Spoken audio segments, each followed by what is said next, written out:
The meteor shouldn't have done that. I watched through my atmospheric spectrometer as the object, no bigger than a basketball, hit the mesosphere and simply dissolved. No flame, no explosion, just a quiet vanishing act that sent my instruments into a frenzy. 15 years of atmospheric research, and I'd never seen anything like it. "Jimmy," I called out, not taking my eyes off the readings. "Get up here." The heavy footfalls of my head of security thundered up the observatory stairs.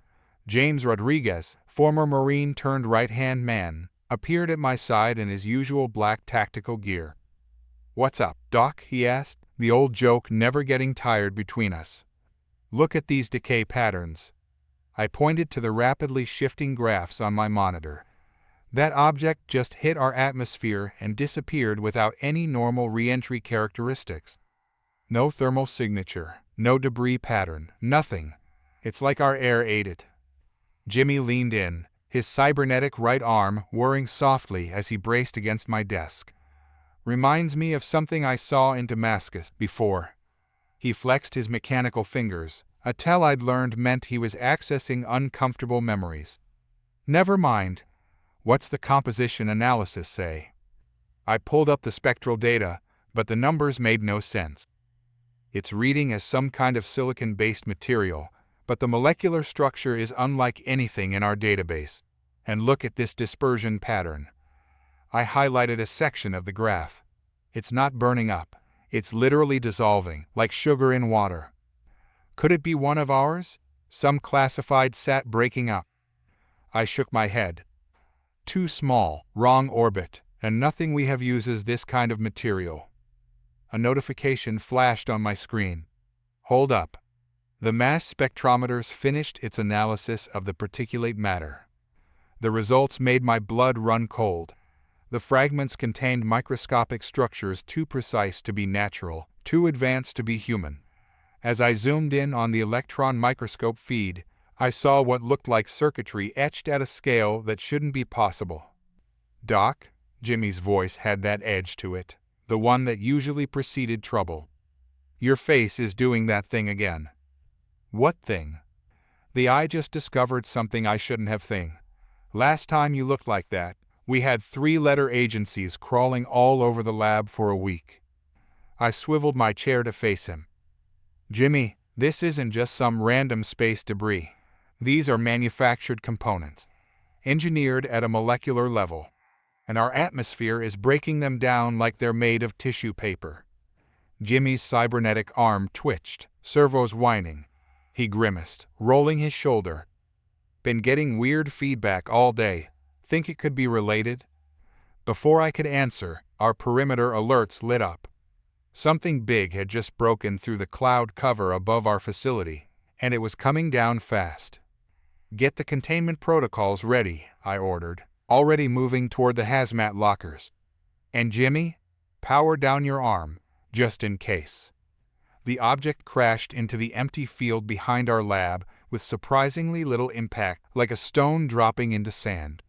By the time we reached it in our protective suits, wisps of vapor were already rising from its smooth, metallic surface. "Definitely not one of ours," Jimmy muttered through the comm system. His powered-down mechanical arm hung stiffly at his side, but his biological hand held a specialized sensor array steady. "Getting some seriously strange readings here, Doc." The object was roughly cylindrical, about 3 meters long, with what looked like sensor arrays dotting its surface. But even as we watched, those sensors began to degrade, the metal turning cloudy, then starting to run like wax under a flame. "It's a probe," I breathed, recording everything with my suit's cameras. Had to be sent ahead of something. Testing our atmosphere, maybe? A horrible thought struck me. Or preparing to change it. Jimmy suddenly staggered, grabbing his right shoulder. Through his faceplate, I could see him sweating. "Doc, something's wrong. The arm. It's hot. Really hot." "Get back to the lab," I started to turn, but movement caught my eye. The probe was changing, its surface now rippling like mercury, and in the degrading metal, I swore I could see patterns forming. Patterns I recognized from somewhere. My parents' research, The classified projects they'd been working on before the industrial accident that killed them. The ones that all the agencies said never existed. "Marcus," Jimmy's shout snapped me back. He was on one knee now, his cybernetic arm sparking. "Little help here." I ran to him, supporting his left side as we hurried back toward the lab. Behind us, the probe continued to dissolve, but not before its surface displayed one last pattern. A warning, written in English. "They know now. Prepare." Inside the decontamination chamber, I helped Jimmy remove his suit while trying not to look at his malfunctioning arm. The advanced prosthetic was supposedly military-grade, cutting-edge technology, but now it was deteriorating before our eyes, the synthetic skin becoming cloudy just like the probe. "We need to remove it," I said, already reaching for the emergency release catches I knew were built into the mounting points. "Whatever's affecting the probe, it's targeting synthetic materials with similar properties." "Wait," Jimmy gritted out. "The neural links. You can't just—" "That thing is connected to your nervous system, and it's breaking down. Which would you rather lose, the arm again or your life?" He met my eyes, and I saw the same trust there that had saved both our lives during the lab breach 2 years ago. "Do it." The release sequence was complicated, but my fingers remembered the pattern from the day I'd helped him test the emergency protocols. 4 catches, 2 safety interlocks, and 1 final command code that Jimmy had to speak himself. "Sierra Echo Victor Echo November," he gasped out. The arm detached with a pneumatic hiss, and I caught it before it could clatter to the floor. The connection points in Jimmy's shoulder were red and inflamed, but otherwise intact. "I need to get this to containment," I said, already moving toward our secure storage unit. "If it's reacting the same way as the probe, it might give us insight into—" "Doc." Jimmy's voice was tight. "We've got company." Through the lab's windows, I could see black SUVs pulling into our parking lot. Men in suits were already emerging, moving with the practiced efficiency I recognized from my DARPA days. "Containment first," I decided, "then we deal with them." Jimmy nodded, wrapping a pressure bandage around his shoulder. "Like Damascus." Like Damascus. We'd barely secured the arm when they breached the front entrance. 4 agents, all wearing expressions that said they weren't here to ask nicely. Their leader, a gray-haired man with cold eyes, stepped forward. "Dr. Chen, Mr. Rodriguez, I'm afraid we'll need you to turn over all your data and samples from the past 12 hours. National security, you understand." I felt Jimmy tense beside me, but I put a hand on his good shoulder. "Actually, I don't understand. This is a private facility conducting atmospheric research. You have no jurisdiction here."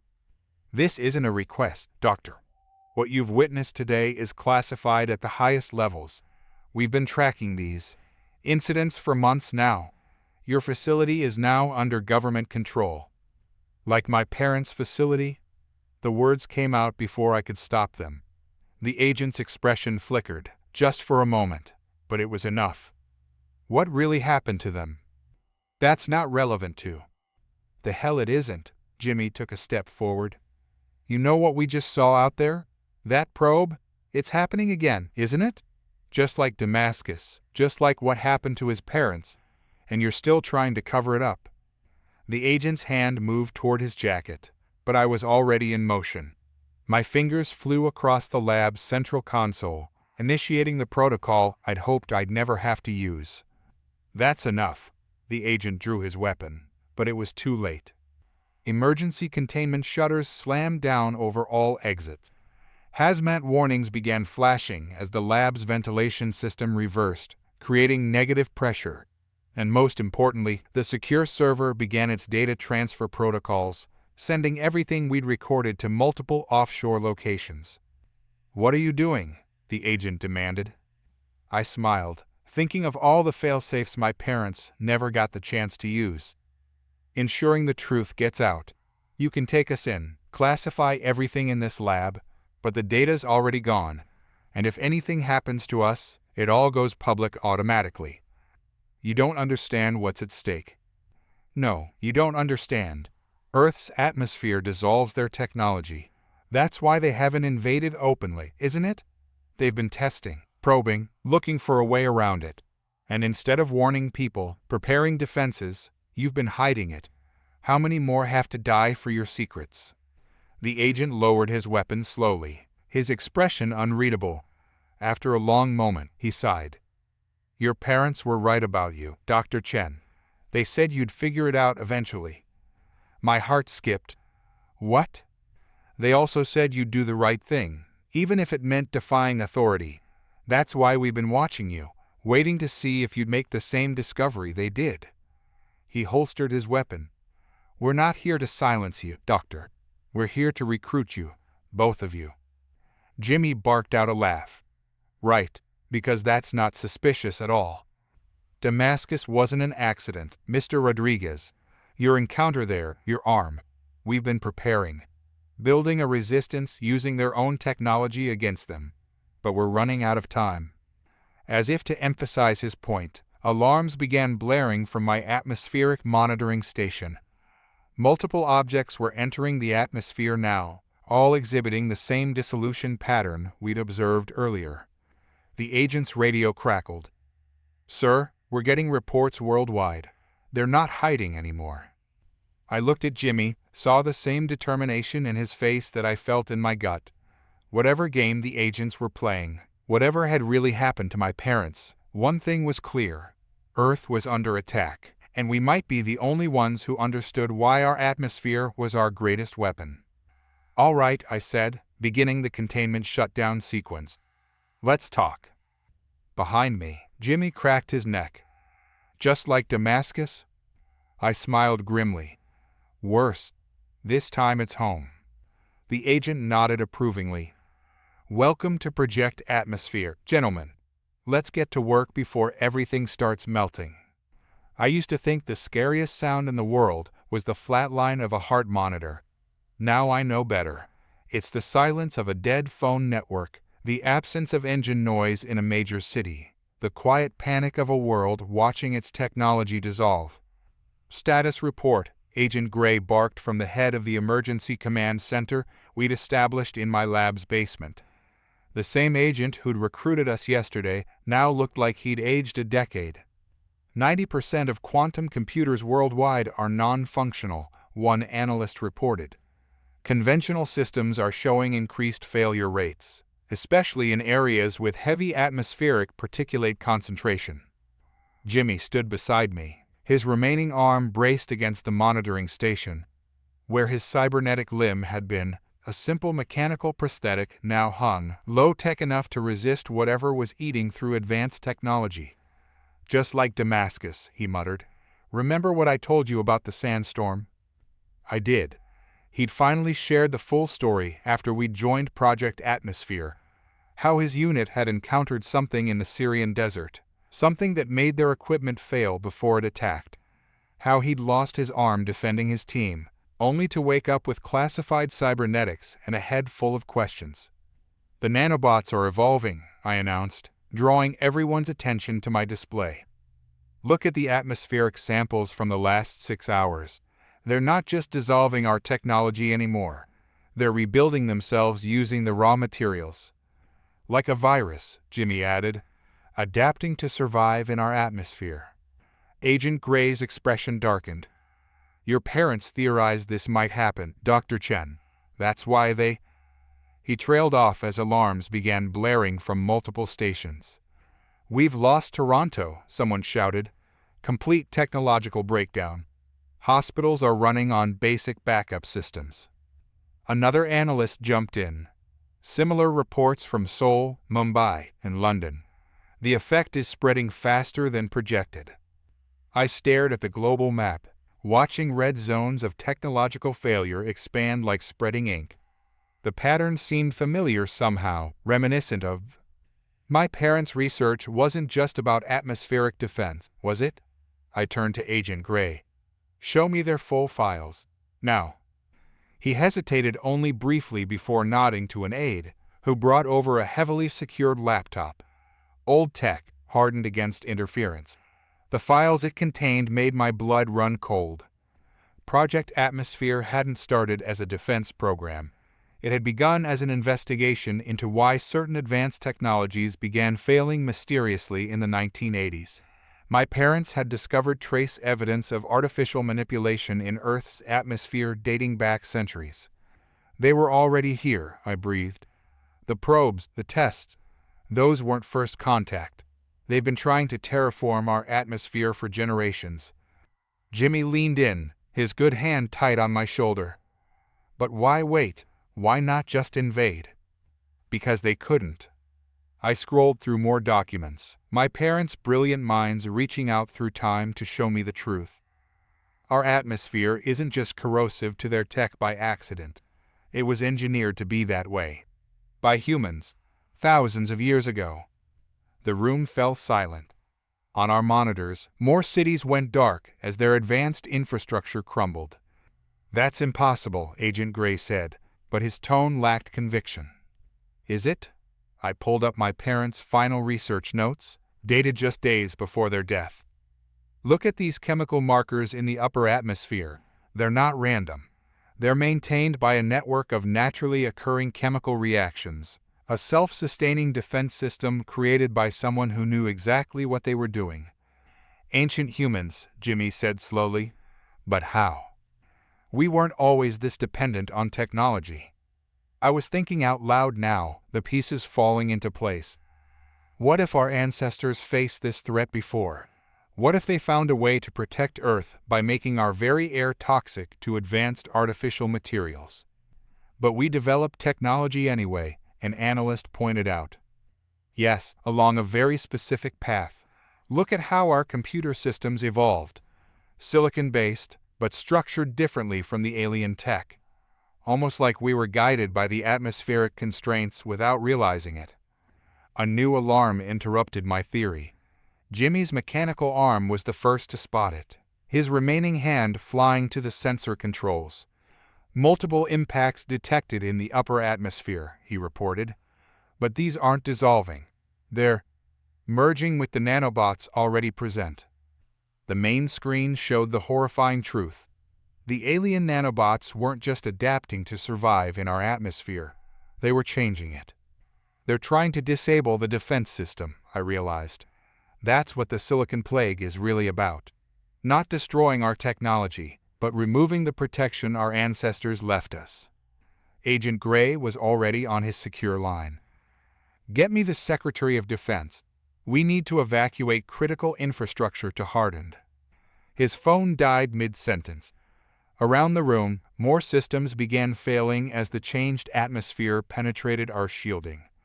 "Your parents found a way to stop this," Jimmy said. It wasn't a question. "That's what really happened to them, isn't it?" Agent Gray's silence was answer enough. "Where?" I demanded. "Where did they do their final test?" "We can't reach the facility anymore," Gray said. "All transport systems are down, and the roads. I can get us there." Jimmy's voice was steel. "Old school. Mechanical engines only, like we used after Damascus." I was already grabbing my emergency pack. "Where?" "Cheyenne Mountain." Gray finally relented. "They converted part of the old NORAD bunker, but without working technology. We'll figure it out." I checked the atmospheric sensors one last time. "We've got maybe 12 hours before the defense system fails completely." "Jimmy?" He smiled grimly. "Already mapped the route in my head. Mostly back roads. Mechanical vehicles only, like a post-apocalyptic road trip." "More like a race against technological death," I muttered, but I was already following him toward the garage. Agent Gray called after us. "Even if you reach the facility, their equipment will be dead. Whatever they were working on." "Won't matter," I finished, "because we're not looking for their equipment. We're looking for their results." I patted my pack, which contained samples of Jimmy's dissolved cybernetic arm. "They found the frequency that makes alien tech dissolve? Well, I bet they also found a way to amplify it." The drive was a nightmare of abandoned vehicles and spreading panic. Modern cars lined the highways like mechanical graveyards, their computerized systems fried by the evolving Silicon Plague. Our stripped-down Jeep, running on purely mechanical systems, carried us through the chaos. Jimmy drove with one arm, his face set in the same expression I remembered from the probe incident. "Want to hear something funny?" he said after a few hours of tense silence. "Always." "In Damascus, right before everything went dark, I saw something in the storm. Looked like giants made of lightning, walking through the sand. Thought it was just trauma, you know? But now—" "Our ancestors fought them," I said quietly, "and won. Left us a protection we didn't even know we had, written in the chemistry of our air. And now we're gonna save it." He took a hard turn onto a mountain road. "Just like Damascus." "Worse," I corrected, watching the sky turn strange colors as alien nanobots rewrote our atmosphere. "This time it's everyone." Cheyenne Mountain loomed ahead, its massive bulk promising answers. If we could reach them in time, if my parents' work survived, if the atmospheric defense system held out long enough. That's when Jimmy's mechanical prosthetic began to corrode. "Doc," his voice was tight, "remember how you said the nanobots were evolving?" I stared in horror as his simple mechanical arm began to degrade. "They're learning to affect simpler materials. We need to move, now." The mountain facility ahead held our answers, but the spreading silicon plague was adapting faster than anyone had predicted. As we raced toward my parents' final project, I couldn't help wondering, what if humanity's ancient defense wasn't enough this time? Behind us, the sky continued to change, and somewhere up there, I knew our ancestors' greatest enemies were finally breaking through the shield that had held them back for millennia. We had hours, at most, to rewrite atmospheric history. Again. "Just like Damascus?" Jimmy asked as we approached the bunker's entrance. I checked my failing instruments one last time. "No. This time we win big, or everyone loses." The mountain's blast doors waited ahead, guarding either humanity's salvation or the proof of our ancestors' final failure. Time to find out which. The ancient maintenance tunnels beneath Cheyenne Mountain held secrets older than NORAD. As Jimmy and I made our way through the darkness, our battery-powered lanterns revealed markings on the walls that definitely weren't military standard. "Those look like the patterns from the probe," Jimmy muttered, his remaining natural arm steady on the rough-hewn wall. "How long did you say this place was here?" "Officially, Cold War era." I traced one of the symbols with my finger, watching it briefly glow with a faint blue light. "But I think our ancestors left more than just atmospheric defenses. They left us instruction manuals." The facility's main power was dead, killed by the silicon plague ravaging the world above. But something else was working down here, something that made our simple lead lanterns flicker and pulse. "Your parents figured it out, didn't they?" Jimmy's voice echoed in the tunnel. "That's why they died." "They didn't die." I played my light over a section of wall that seemed to absorb the beam. "They transcended. Look." The wall wasn't stone at all, but some kind of display, ancient beyond imagining, yet more advanced than anything humanity had recently built. As my light touched it, images began to form. I saw my parents in their final moments, not dying in an industrial accident, but stepping into something bright and terrible and wonderful. Their bodies dissolved into pure energy as they joined with what they'd discovered, the true heart of Earth's defensive system. "They became part of the shield," I breathed. "The ultimate backup plan." Jimmy stared at the fading images. "Can you talk to them?" Before I could answer, a new alarm shrieked from the simple atmospheric sensor I carried. Above us, the silicon plague had reached its final stage. The alien nanobots weren't just changing our atmosphere anymore, they were weaponizing it. "We're out of time," I said, already running deeper into the facility. "The shield is failing, if we don't." The tunnel ahead erupted in brilliant light. A figure stood there, composed of shifting energy patterns that reminded me of the probe's final moments. It had my mother's eyes. "Marcus." Her voice wasn't sound but pure information, downloading directly into my mind. "You found your way." "Mom?" My voice cracked. "What? How?" No time. Another figure appeared, this one bearing my father's familiar stance. The enemy breaches the shield even now. We can't hold them back alone anymore. Jimmy stepped forward, ever the soldier. What do you need us to do?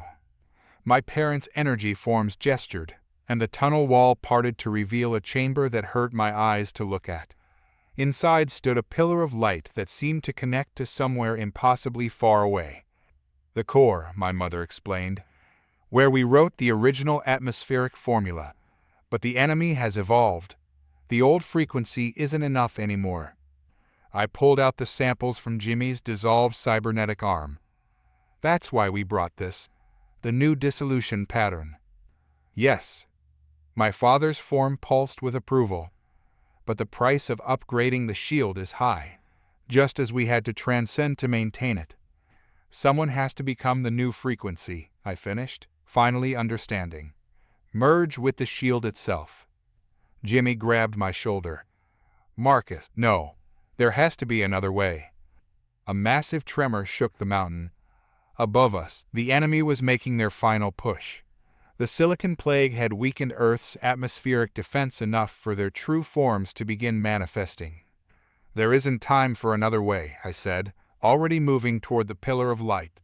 But Jimmy's hand held firm. Like Damascus, he said quietly, we go together. My parents' energy forms pulsed with sudden urgency. The cybernetic traces in your system, my mother said to Jimmy. The dissolver frequency is already encoded in your cells from your exposure. And Marcus, your understanding of the atmospheric formula. Together then, I agreed, gripping Jimmy's hand. Ready to become part of something bigger than both of us? He grinned, that same reckless expression I'd seen when he saved my life during the lab breach. Born ready, Doc. We stepped into the light. The transformation wasn't painful so much as it was overwhelming.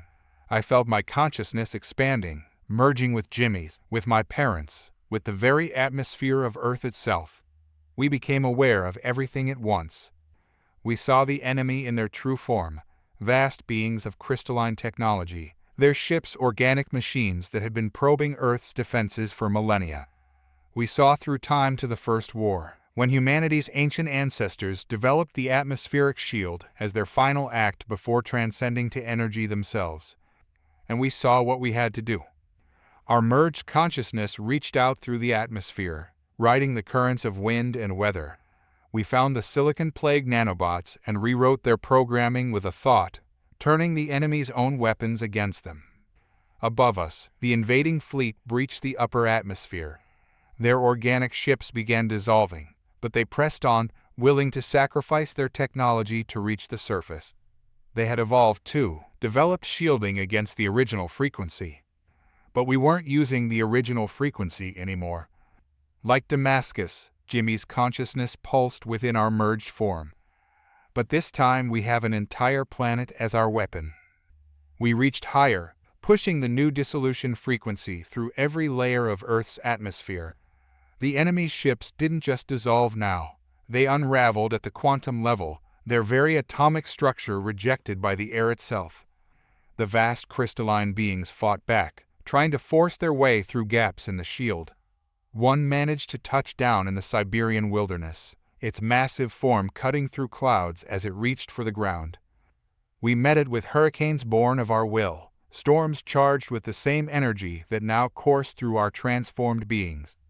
The enemy commander's crystalline surface began to fracture, its ancient consciousness broadcasting fury and disbelief across dimensions. You were supposed to be primitive, it transmitted. Your atmosphere was corrupted. Your defense systems failing. Our merged consciousness answered with the full weight of human history behind it. We were never primitive. We were waiting. Every piece of technology we built, every step in our development, was leading to this moment. Earth itself is our shield, and we are its guardians. The enemy commander shattered, its fragments dissolving in the supercharged atmosphere. Above, the remainder of their fleet began a desperate retreat, but we weren't about to let them escape to try again in another 1,000 years. We reached out with Earth's full atmospheric envelope, extending our new defensive frequency into space itself. The enemy fleet vanished in a cascade of dissolution, their million-year campaign against Earth ending in moments of transcendent human victory. In the aftermath, as the Silicon Plague reverted and Earth's technology slowly recovered, we maintained our vigil. Our merged consciousness became one with the atmospheric shield, our energetic forms joining the ancient defense network that had protected humanity for so long. Sometimes, on quiet nights, we manifest briefly in our old lab, checking on the world we left behind. The dissolution frequency we created is now permanently encoded in Earth's atmosphere, protecting humanity from threats they'll never have to face.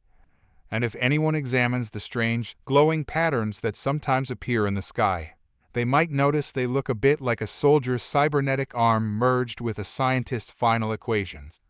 A reminder that humanity's greatest defense isn't our technology or our weapons. It's our atmosphere itself, now and forever charged with the consciousness of those willing to transcend to protect it. Just like Damascus, my consciousness occasionally asks Jimmy's. His answer always comes back the same. Better. This time we saved everyone. And somewhere in the quiet spaces between air molecules, my parents' energy signatures pulse with pride, knowing Earth's shield has never been stronger. After all, it's not just a planetary defense system anymore. It's the merged consciousness of those who loved humanity enough to become its eternal guardians, written in the very air we breathe. The enemy will never break through again, because now we are the shield, and we are eternal.